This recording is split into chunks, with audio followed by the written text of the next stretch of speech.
दोस्तों भाइयों, जैसा कि आज हम यहाँ पर आए हैं सारू मारूफ के पावन भूमि पर भगवान बुद्ध का एक मेला देखने या उसमें भाग लें। क्या इसकी ऐतिहासिक वैल्यू है, क्यों हमें आना चाहिए, क्यों नहीं आना चाहिए, कि हमारे जैसे वफादार कम ही निकलेंगे, कि हमारे जैसे वफादार कम ही निकलेंगे, जहां खोदोगे वहां हम ही निकलेंगे। पूरे मध्य प्रदेश के अंदर, चाहे भोपाल हो, चाहे सारूमारू हो, चाहे बुधनी हो, चाहे उज्जैन हो, चाहे सांची हो, हर जगह हमें अगर कोई चीज नजर आती है तो वो भगवान बुद्ध। अभी शायद मैं यहाँ पिछले 15-16 साल से कंटिन्यू आ रहा हूं, तो मैं देखता हूं कि यहां पर भीड़ दिन प्रतिदिन बढ़ती जा रही है। लेकिन क्या भीड़ बढ़ाना हमारा मकसद है?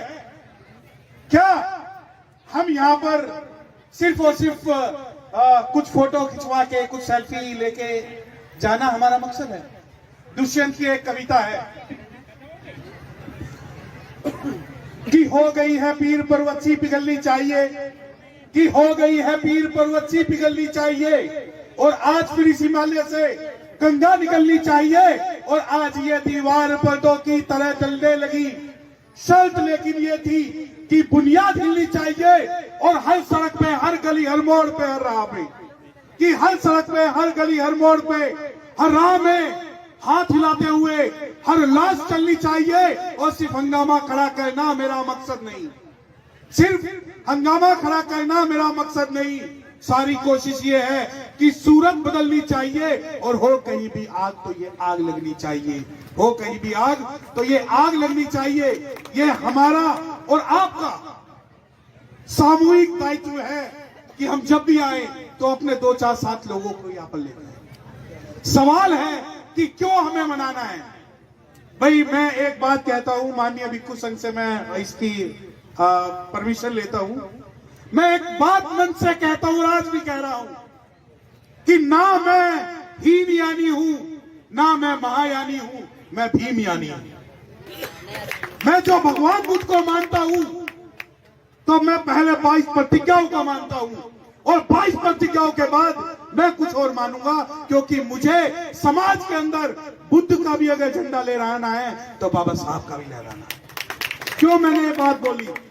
अभी 2-4 दिन पहले एक व्यक्ति ने पार्लियामेंट में बोला कि अंबेडकर अंबेडकर अंबेडकर अंबेडकर। इतना तो अगर भगवान का नाम लेते तो तुम्हें 7 जन्मों तक स्वर्ग मिल जाता। तो मैंने बहुत इस पे वक्तव्य दिए, तो मैं बता रहा हूं, जिस व्यक्ति ने बात बोली अंबेडकर अंबेडकर, देखिए अंबेडकर, दिन में हमारे अंबेडकर, रात में हमारे अंबेडकर, खून में हमारे अंबेडकर, जुनून में हमारे अंबेडकर, पढ़ाई में हमारे अंबेडकर, और लड़ाई में हमारे अंबेडकर, और हमें काटोगे तो हमारे खून के अंदर भी अंबेडकर निकलेंगे। रही बात स्वर्ग और नरक की, देखो तुम्हारा स्वर्ग तुम्हें मुबारक, हमारा नरक हमें मुबारक। हमें तो जिस दिन संविधान बना, हमें तो 7,000 जन्मों का स्वर्ग मिल गया भारत के अंदर ही। तुम ही लोग हो जो संविधान से चलते हो और हमें डराते हो नरक में। अबे नरक की परिभाषा अगर कही है तो मनुस्मृति के अंदर है कि औरतें अगर ये करे तो उनके साथ वो करो, ये अगर ये सुने तो कान में ये डाल दो, ये अगर वो करे तो वो करो। मैं एक स्वर्ग का मतलब मैं आपको बताना चाहता हूं। स्वर्ग का मतलब है सुव्यवस्थित वर्ग, जिसमें ब्राह्मण टॉप पे, वैश्य, क्षत्रिय, शूद्र, अवर्ण और अछूत सबसे अलग। तो मैं तो कहता हूं कि तेरा स्वर्ग, जिस स्वर्ग के अंदर ब्राह्मण से मुख मसीद बाहु राजन्य की बात हो, मैं उसको धिक्कारता हूं, मैं उसे नकारता हूं, और मैं तुझे चैलेंज करता हूं कि अंबेडकर अंबेडकर अंबेडकर, अगर तूने भी अगर पार्लियामेंट का रास्ता देखा है तो वो हमारे अंबेडकर ने दिलवाया है। तेरे किसी 33 करोड़ देवता, 27 भगवान और 9 अवतारों ने नहीं दिखवाया।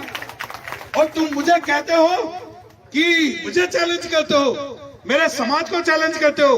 तो अभी मुझसे पूर्व दो वक्ताओं ने कहा कि शिक्षा श्रेणी का वो दूध है, और शिक्षा श्रेणी का वो दूध है जो पीता वो धारता है।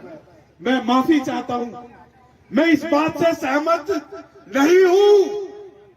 अरे अगर पिंजरे में शेर को दूध पिलाओगे तो क्या धारेगा वो? क्या पूना बैठ की जो आज 131 औलादे पार्लियामेंट में बैठी है, क्या धारेगी वो? और दूसरी बात, education and literacy, these two are quite different concept. We don't want to make literal. हमें पढ़ लिख के कोई सरकारी नौकरी की लालसा नहीं है। इफ ए पर्सन, अगर कोई आदमी पीएचडी करके खड़ा है, एक वकील जो समाज में एलएलबी करके खड़ा हुआ है और वो समाज की बात नहीं उठाता, तो धिक्कार है ऐसे वकील पर और ऐसे पीएचडी पर। क्योंकि बाबा साहब एक जो आदमी अपने अधिकारों के लिए लड़ सकता है, जो गरीब, जो गुरबा, जिनके पास रिसोर्सेज नहीं है, और वो सारू मारू की जगह को इतिहास बना सकते हैं, तो मेरी नजरों में वो ज्यादा पढ़े लिखे हैं कंपेरेटिवली जो डिग्री लेके बैठे हुए हैं। नहीं है नौकरी पाना मकसद। लोगों को लगता है education only means to get a job, नहीं चाहिए नौकरी। अरे बाबा साहब डॉक्टर भीमराव अम्बेडकर साहब ने नौकरी नहीं करी, हमारे जितने महापुरुष हैं उन्होंने नौकरी नहीं करी। क्या गुरु रविदास जी को, गुरु कबीरदास जी को, भगवान बुद्ध को हम इस आधार पर नकार सकते हैं कि उनके पास पीएचडी की डिग्री नहीं है? नहीं नकार सकते। परंतु ये बात आप ध्यान रखिए कि जब संविधान की बात होगी, जब पढ़ाई की बात होगी और जब लड़ाई की बात होगी, तो हमें लड़ाई जो लड़नी है वो बाबा साहब डॉक्टर भीमराव अम्बेडकर साहब की जो 22 प्रतिज्ञाओं के साथ लड़नी है। क्योंकि कल तक घर में पानी न था, आज नलों से घर में पानी है, और कल तक रहने को झोपड़ी न थी, आज महलों में जिंदगानी है, और नहीं है करिश्मा या किसी देवी देवताओं रहने गहरे का। ये सब बाबा साहब डॉक्टर भीमराव अम्बेडकर साहब की निशानी है, ये सब बाबा साहब की निशानी है। और यकीन मानिए कि बाबा साहब, भगवान बुद्ध, इन दोनों ने हमें जो दिया है वो हमें पिछले 5000 साल में किसी 33 करोड़ ने नहीं दी। हमें बच्चों को अगर सिर्फ शिक्षित नहीं करना, उन्हें जागरूक भी करना है। A person who can fight for their right, a person who can fight for their own community right, he is the literate and educated person in the sense of Baba Saheb doctor Bhimrao Ambedkar. वरना ये पोथी पढ़ पढ़ जग भया और पंडित भया ना कोई। नहीं पढ़ाई करानी, पढ़ाई से ज्यादा जरूरी है जो समाज का संघर्ष करे, समाज में साथ आए और समाज की बातें करे। और यकीन मानिए कि आप जैसे कि रिश्तों की डोरी कमजोर होती है, और क्रांति की बातें कुछ और होती है। जब मैं पूछता हूं असली सामाजिक संघर्ष का मतलब, तो मेरी उंगलियां आप लोगों की ओर होती है। बाबा साहब डॉक्टर भीमराव अम्बेडकर साहब ने कहा था, if I would progress the progress of a country, then I would measure the progress of women of that country. मैं पहले महिलाओं की प्रगति नापूंगा उस देश की प्रगति नापने से पहले।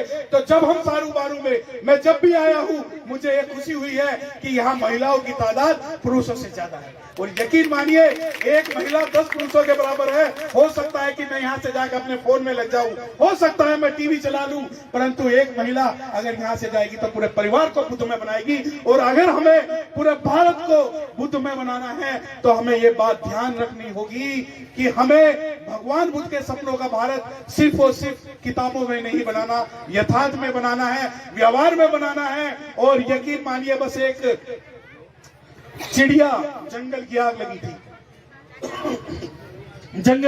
थी, मैं ये नहीं कहता कि हो सकता है कि सारू मारू इस दुनिया के पटल पे सबसे बड़ा स्थान स्थापित करे, परंतु जब जंगल की आग लगी थी और एक चिड़िया पानी चोट से डाल रही थी, तो हाथी ने पूछा, ए पागल, तू क्या ये जंगल की आग बुझाएगी? तो चिड़िया ने कहा, जंगल की आग बुझाना मेरा मकसद नहीं। जब कभी इतिहास लिखा जाएगा कि जंगल की आग किसने बुझाई, तो उस इतिहास में सबसे पहले नाम मेरा आएगा। और वो जो चिड़िया है वो जंगल की आग में जलकर मर गई। तो हम सब वो चिड़िया है कि चाहे हम कुछ ना बदल पाए, परंतु जब जंगल की आग लगेगी तो नाम हमारा आएगा। परंतु यकीन मानिए कि हम कल बदल देंगे, हम कल बदल देंगे, हम आज बदल देंगे। अब की बार मध्य प्रदेश का इतिहास बदल देंगे और सारू मारू को और हर बुद्धिस्ट प्लेस को हम वो जगह देंगे जो उन्हें 5000 साल में चाहिए थी। इन शब्दों के साथ क्रांतिकारी जय भीम, नमो बुद्ध।